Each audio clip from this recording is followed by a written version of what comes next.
قد نقول نهاية جيل وبداية جيل آخر. سي بدر الدين الإدريسي، إذا عملنا مقارنة بين يعني اللاعبين الذين ظلوا مع المنتخب المغربي منذ نسخة قطر الماضية واللي كان فيها أكبر إنجاز للكرة المغربية على مستوى كأس العالم، نجد 6 لاعبين فقط، وقد يرتفع الرقم ل7 لاعبين في النهائيات إذا ما تمت المنادات على اللاعب أمرابط. قد نقول نحن سي بدر الدين على موعد مع منتخب بحلة جديدة في كأس العالم المقبلة. كيف تقرأ هذا التغيير، خاصة وأن هذا الجيل مطالب بأنه ربما يحقق نفس الإنجاز اللي حققه المنتخب في 2022، وربما أصلا يعني الطموحات يعني ديال الجماهير المغربية وديال القائمين على كرة القدم الوطنية هو أننا نوصل للفينال، ولما لا نتوجوا باللقب لأول مرة في تاريخ كرة القدم المغربية. سي بدر الدين.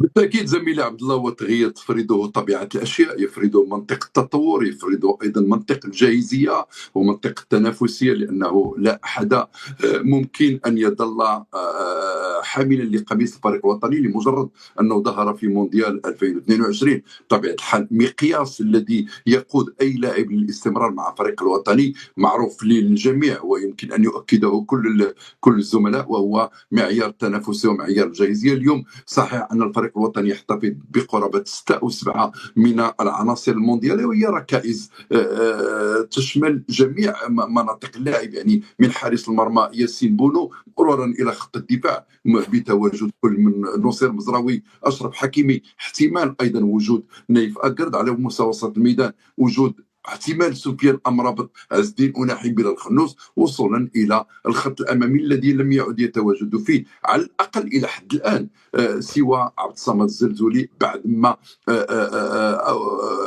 غاب ايضا يوسف النصيري عن المعسكر الماضي واللي كان هو اول حلقه يؤسسها محمد وهبي في بناء الفريق الوطني الذي سيدخل كأس العالم. أظن على أنه إرث ضخم وثقيل جدا، إرث المحافظة على المكسب الرائع اللي كان عند كرة القدم الوطنية.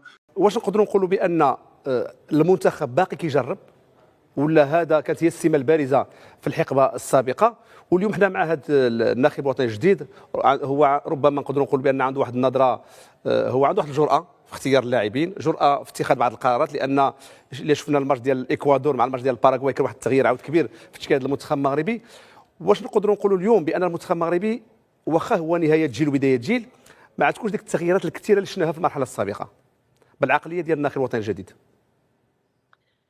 هو سي عبد الله، باش نتحدثوا على الجرأة خصو يكون الجيل القديم باقي متاح وباقي في الطب العطاء ديالو، ونقولوا لدينا ناخب جريء وسيترك يعني في دكة الاحتياط أو لن ينادي على لاعبين ربما متقدمين في السن، لهم خبرة كبيرة، لهم جاهزية كبيرة، لكنه هو يريد الاعتماد على الشبان. يوسف الأمر لك لا ينطبق. قصدت لك بزاف اللاعبين يوسف اللي جاوا للمنتخب المغربي، ريتشاردسون، زاروري، الشاعر، هذو اللاعبين دازوا مع المنتخب ولكن ما شفناهمش يعني مباريات ومن بعد اختفوا.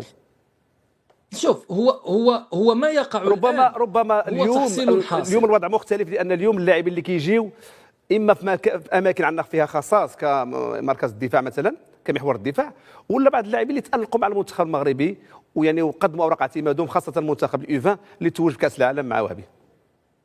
ولكن اسمح لي انا نقول لك واحد المساله، ما نراه الان يعني اننا كنغيروا الان مثلا غادي نشوفوا 8 ولا 9 ولا 10 اللاعبين جداد في المنتخب الوطني المغربي. هذا ماشي لان الناخب الحالي باغي يعمل واحد الثوره كبيره، بل فقط لان هذه الثوره هذه كان خصها تكون بدرجه بدرجه منذ وقت طويل. ربما في كاس افريقيا ديال كوت ديفوار كان خصنا نشوفوا واحد جوج ديال اللاعبين جداد، في كاس افريقيا في المغرب كان خصنا نشوفوا واحد جوج ولا 3 ولا 4 ديال اللاعبين اخرين. فبالتالي ربما كان هناك من كان يطالب بباعوف، بالزبيري، بمعمة، بجسيم في كأس إفريقيا في المغرب، لكن الناخب السابق كان له رأي آخر، وكان يرتئي أن يعني اللاعبين المصابين أفضل من اللاعبين اللي هما جاهزين.